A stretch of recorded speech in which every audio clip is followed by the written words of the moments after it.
It's just groupthink, Dinesh.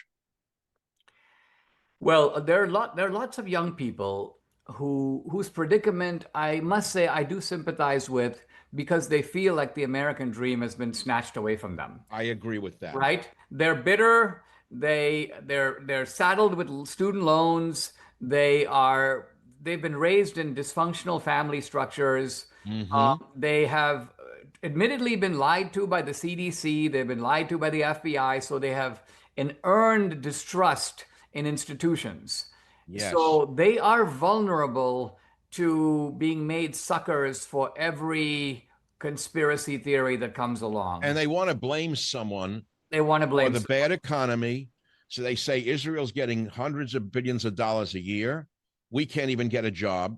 There's Right. nothing from the government for us. And they're resentful. Right. They're saying that elites care about everything else except them.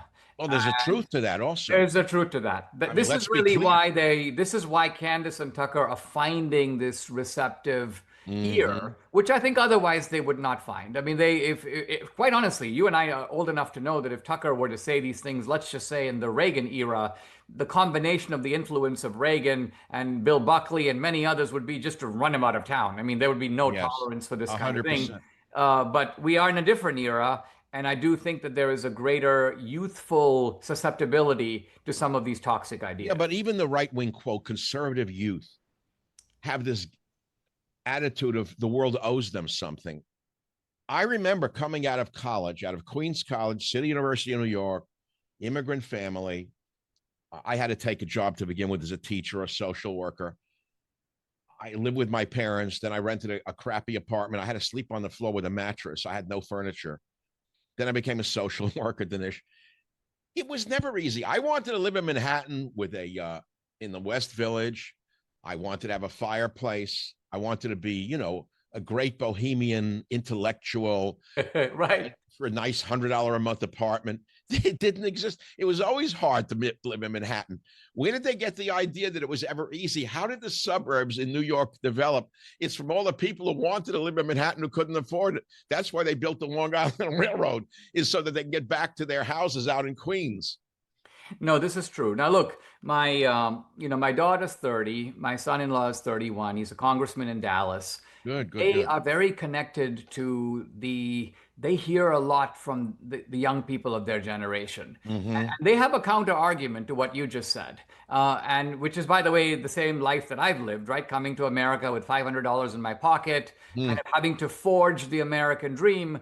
But their argument would be they'll say a lot of their young peers would say, well, yes, Michael Savage, and yes, Dinesh D'Souza, but didn't you have parents who loved you? And weren't you raised with the cultural values Yes, that emphasized reading and learning and education? absolutely. And your mom didn't have four boyfriends in her house while you were growing up, all of whom would push you around and beat you. So in other words, what I'm getting at is there is the claim that we boomers or we of the boomer generation don't grasp the cultural debris with which young people are raised today. Well, why should we be blamed? What do we care whether the mother was running around with four boyfriends? What does that matter? Life's always been hard, Dinesh, in every country on earth. They don't know that, though. See, they, even on the right, they have an attitude of the world owes them a living. But as a wise woman once said, yes, the world owes you a living, but you have to go out and find how to get it.